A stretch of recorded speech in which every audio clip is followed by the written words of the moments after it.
तो नमस्कार दोस्तों, शिक्षा मंत्री ने 3 नए बदलाव किए हैं।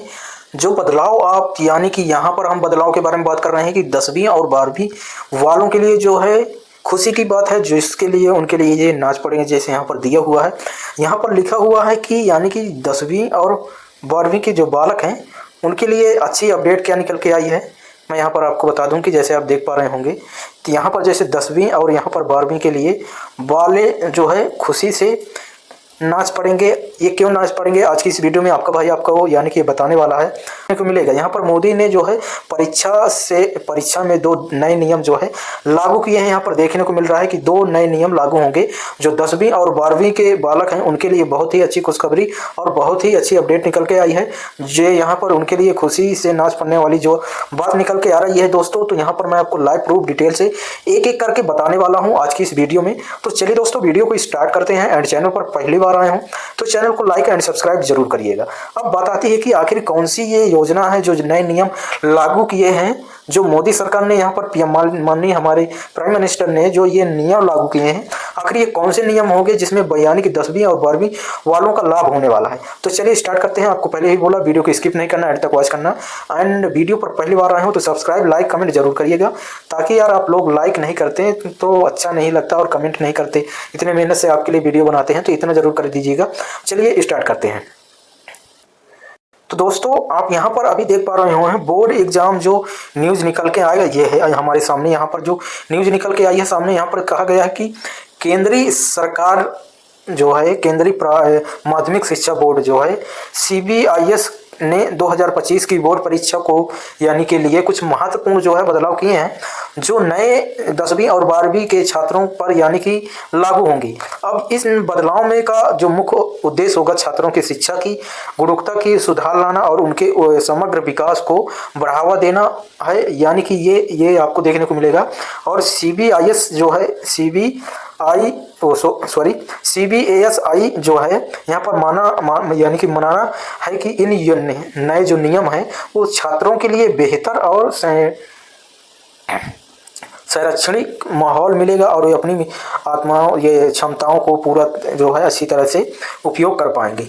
तो ये जो नियम आप यहाँ पर देख पा रहे हो, नीचे जो नियम जो दिया है यहाँ पर आप देख पा रहे होंगे, यहाँ पर दिया है इन नियमों में सबसे महत्वपूर्ण है जो है न्यूनतम उपस्थिति की जो आवश्यकता और कौशल आधारित प्रश्नों की जो है संख्या में वृद्धि। और इसके अलावा यहाँ पर बोर्ड परीक्षा में पैटर्न और मूल्यांकन प्रक्रिया में भी कुछ यानी कि बदलाव किए गए हैं।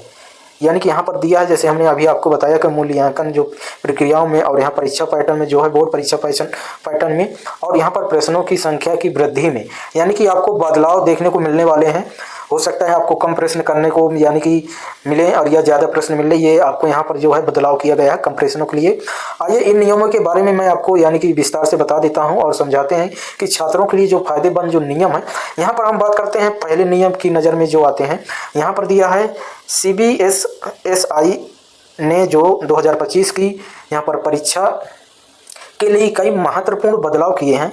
इन बदलावों में उद्देश्य छात्रों को बेहतर और संरक्षित अनुभव प्रदान करना, उनके समग्र विकास में सुनिश्चित करना। और यहाँ पर नज़र डालते हैं कि प्रमुख जो है बदलाव आपको देखने को मिलने वाले हैं। यहाँ पर जैसे दिया है, ये यहाँ पर दिया है कि नियम है जो है यहाँ पर न्यूनतम उपस्थिति जो रहेगी तो 75% उपस्थिति जो है अनिवार्य रहेगी। और यहाँ पर कौशल जो आधारित प्रश्न रहेंगे वो 55 प्रश्न कौशल पर क्षमता का आधारित रहेंगे, कौशल और क्षमता पर आधारित रहेंगे। ये आपका हो गया दूसरा। और यहाँ पर जो तीसरा नियम आता है, तीसरा जो आपको यहाँ बदलाव देखने को मिलने वाला है, अतिरिक्त मूल्यांकन के लिए यहाँ कुल अंकों की का जो संख्या है अंकों की वो 40% अतिरिक्त यानी कि मूल्यांकन पर आधारित रहेगी। और यहाँ पर अगली जो बदलाव की आपको बात करते हैं तो यहाँ पर पाठ्यक्रम में कटौती जो होती है, पाठ्यक्रम में जो है 15% तक की कटौती होती है। तो ये आपको यहाँ पर ये बदलाव देखने को मिलेगा। इसके बाद यहाँ पर ओपन बुक परीक्षा के लिए यहाँ पर कुछ विषयों में ओपन बुक परीक्षा का जो है प्रावधान किया जाएगा।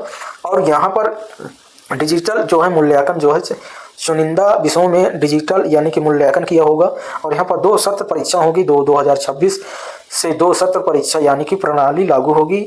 और लास्ट बात करते हैं हम आपको प्रैक्टिकल परीक्षा जो होती है बाहरी परीक्षकों यानी परीक्षकों के द्वारा प्रैक्टिकल परीक्षा यानी कि होती है कराई दी जाती है। ये इतने सारे आपको यहाँ पर बदलाव आपको जैसे मैंने पहले से कुछ बदलाव हैं, कुछ अभी जो नए बदलाव हैं ये आपको देखने को मिलेंगे। अब बात आती है यहाँ पर जैसे दिया है, ये यहाँ पर दिया है कि यहाँ पर जैसे दिया है कि न्यूनतम जो है उपस्थिति की जो आवश्यकता होने वाली है वो कितनी होने पर, यहाँ पर CBSSI जो है बोर्ड परीक्षा 2025 की, यहाँ पर परीक्षाओं के लिए न्यूनतम जो उपस्थिति होगी का नियम लागू किया जाएगा। न्यूनतम उपस्थिति का नियम लागू किया जाएगा। इस जो नए नियम के अनुसार जो है यहाँ पर आपको जैसे मैं आपको पहला नंबर बता देता हूँ कि छात्रों की बोर्ड परीक्षा में बैठने के लिए कम से कम 75% उपस्थिति होनी चाहिए, जो प्रेजेंट होनी चाहिए।